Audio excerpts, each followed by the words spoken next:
The Cannabis Conference and Expo returns to Toronto, June 1st through the 3rd.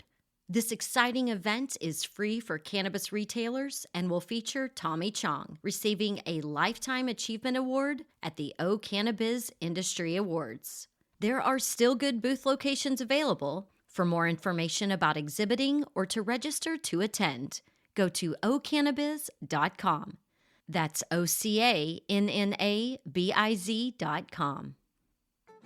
Welcome. You're listening to Casually Baked, the podcast. Home base for the canna curious. Thanks for tuning in. It's high time. We had a high time together. Yes, it's high time. We had a high time together.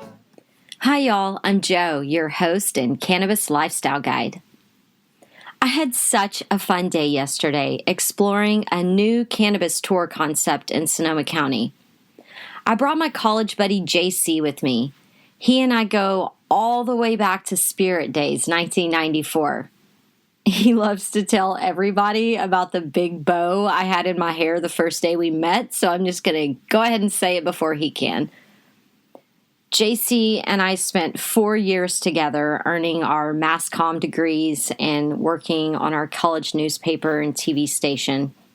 I was the sports anchor and he had a sports show with our other buddy Nick. It was good times.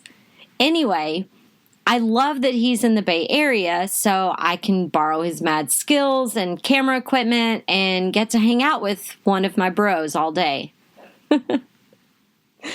So, Sonoma County is an amazing place to be this time of year. When I lived in Italy, I took every opportunity to dive in and have authentic experiences. I wanted to engage and learn cultural nuances firsthand from the locals. When my sister and her partner came to visit me, we stayed on a horse ranch in Tuscany for a few days. We obviously rode horses, and my horse was insane, and went on hikes, and we sampled the local wine, and we took the local train into Florence. And back at the ranch, we had an amazing local organic steak Florentine. It was the most enormous cut of meat I've ever seen. 2 kilos. That's almost 4.5 fucking pounds of meat, y'all. Between the three of us, it took almost a week to eat that whole thing. My request for the leftover steak and eggs for breakfast blew their Italian minds the next morning. Everyone's sitting in there having their pastry and coffee, and we were eating steak and eggs. And I may or may not have made out with that horse rancher one night. He spoke no English. My Italian is poor. It wasn't a problem. But that's not the point. The point is we had an authentic Tuscan experience that none of us will ever forget. Especially not that rancher.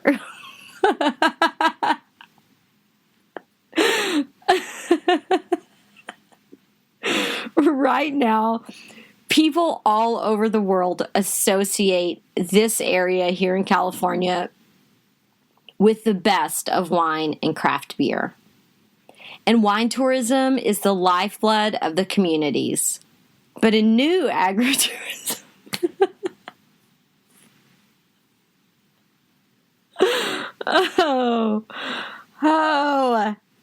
I am casually baked. Okay, but a new agritourism vibe is budding, and I'm doing my part to help shape the experience.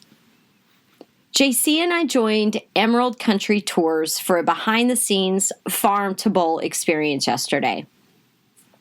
This new cannabis tour company is on a mission to share the best of the Northern California cannabis culture and sprinkle in local prohibition history and cannabis education throughout the experience. They're working out the kinks right now, preparing to go full force in 2018. And I've already told Brian that I want to sit down with him and Jeremy. They're the founders of Emerald Country Tours in a few weeks to do a deeper dive on local opportunities and things that you need to know before you start planning your 2018 getaways. You know, whatever girls' trips, bachelorette or stag parties, sister get-together, family reunions, whatever. I'm telling you, if you already like the wine country, you're going to love the wine and weed country. Throw in the weather, and that's a trifecta of reasons to plan your next trip in my neck of the woods. Each month, as I'm paying a ridiculous rent check, I repeat these words to myself.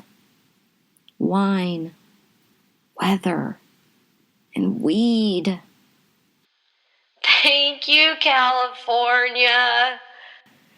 And I write that fucking check, and you need to come out here and experience the real, authentic, casually baked lifestyle. So anyway, sorry, I digress. So yesterday, JC and I caught up. We checked out an amazing grow in West Sonoma County. We ate bomb-ass fried chicken and biscuits sitting under a shade tree on the bank of the Russian River. And in between all of that, JC shot video so I can try my hand at putting together a visual story for you. What I saw wasn't new to me, but the fact that I received approval to bring in a video camera so I can share the experience with you is a really big deal. And I want to do a good job. So I had him come with me and take really good video, and I hope that I can do it justice and put together a story, and I'll share it with you soon. It was a super fun day, and when I get this video done, you'll see our behind-the-scenes look at a heritage prohibition grow and 2 dispensaries. One of them is large and corporate, and the other is a mom and pop shop serving their local community in Guerneville. And this place is so small, you're only allowed to go in 2 at a time, and JC almost broke shit with his backpack. So you're going to see 2 totally different ideas of what a dispensary looks like. By the time you're done watching, I hope you'll want to walk through rows of beautiful, fragrant cannabis flowers responsibly grown by a local legend. Add it to your bucket list, or even better, I can help you plan a 2018 adventure. Ask at casuallybaked.com. Let's get you set up for 2018.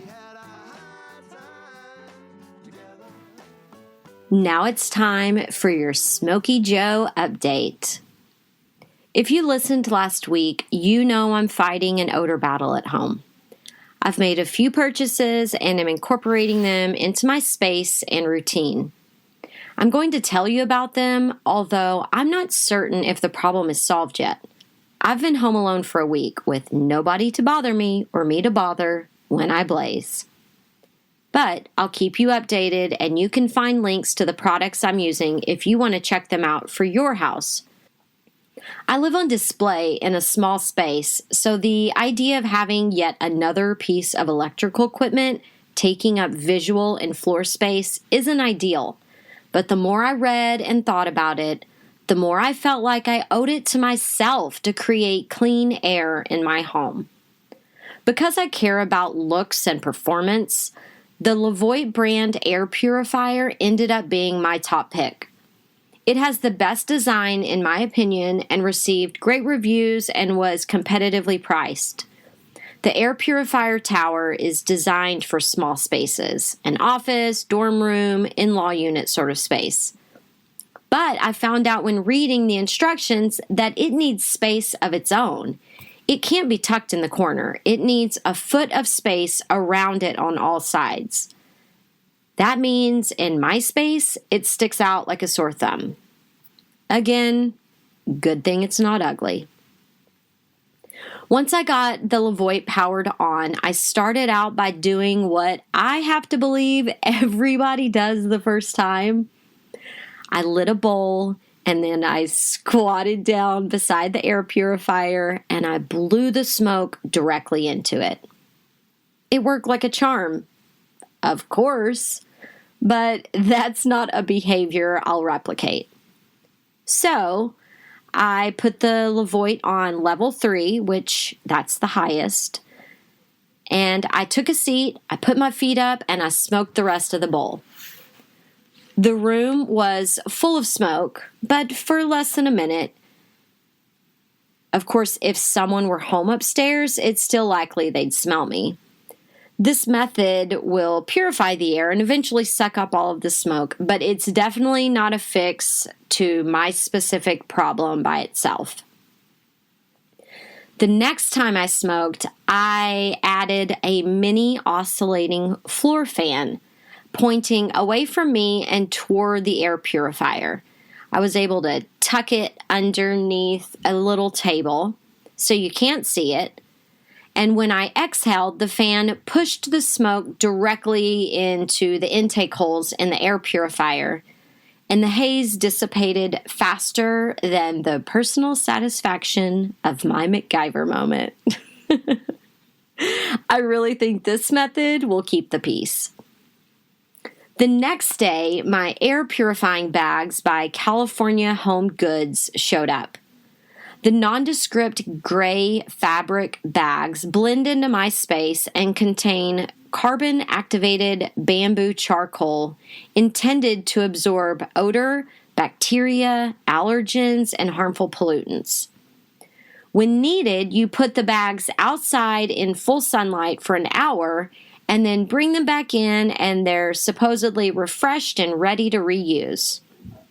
Of course, I don't know how I'll know when it's time to do that, and California Home Goods doesn't specify, but I figure once a month will be a good practice to start.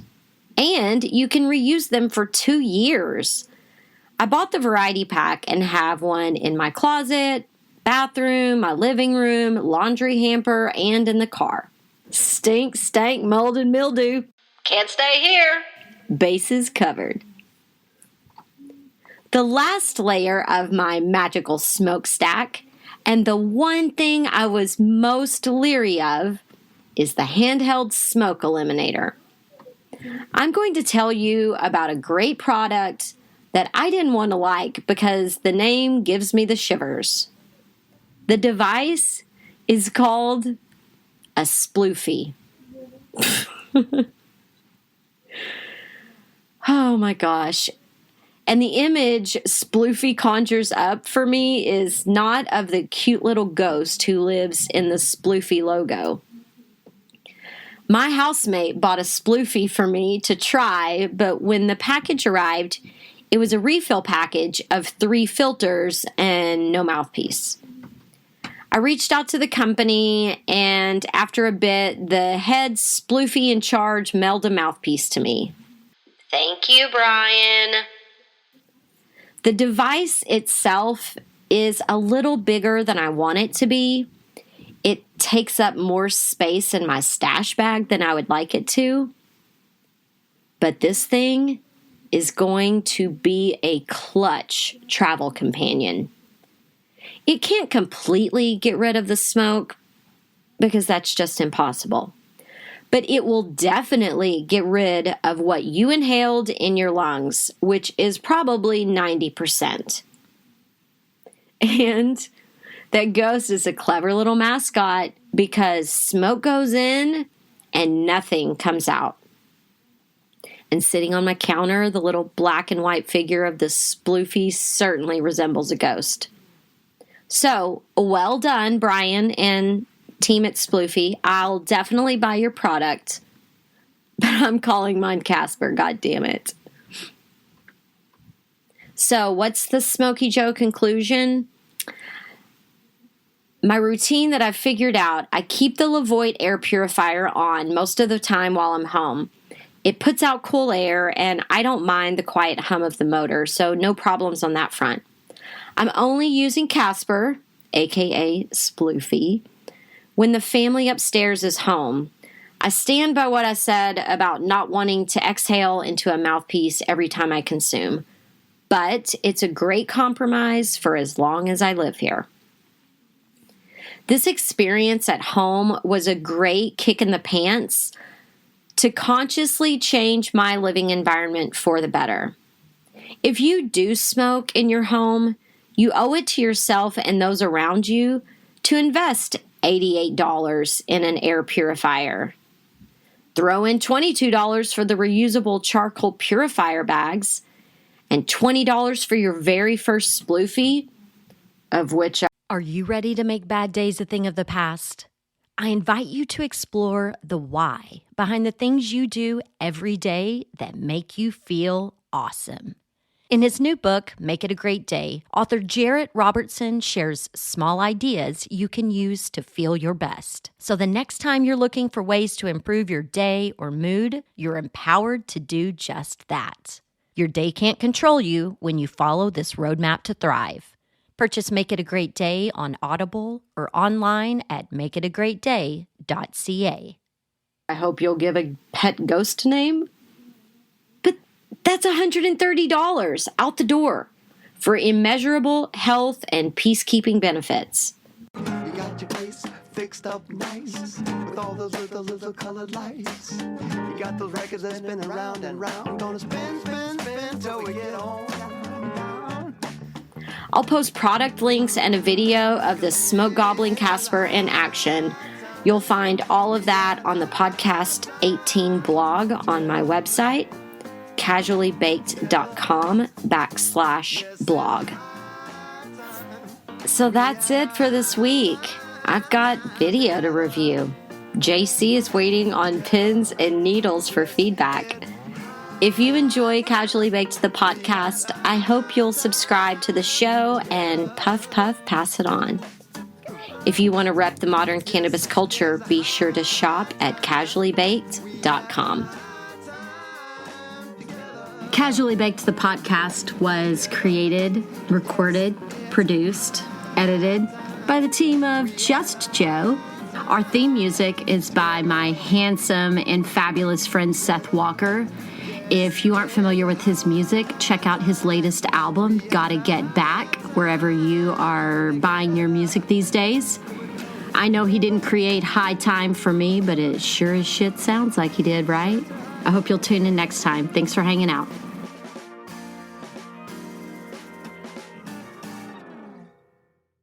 I called Crystal to confirm that steak Florentine we ate was 2 kilos because I didn't want to lie to you.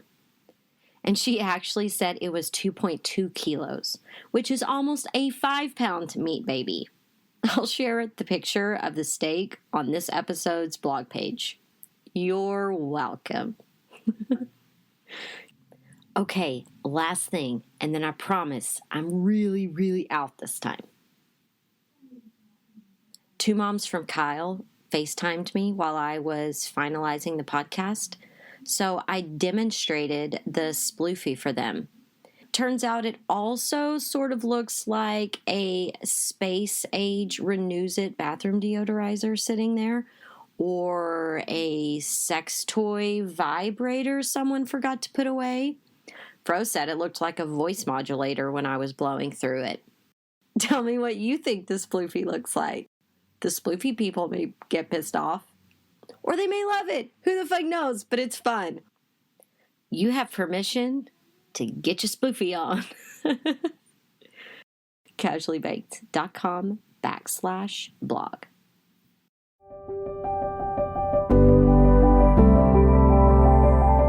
Hi, it's Justin Benton, host of the Miracle Plant Podcast, where we discuss this miracle plant that goes by so many names and how it's helping people in so many extraordinary ways. So if you love this plant and you want to hear a story that tugs on those heartstrings and learn more about this plant, then head on over to the Miracle Plant Podcast. You'll be glad you did.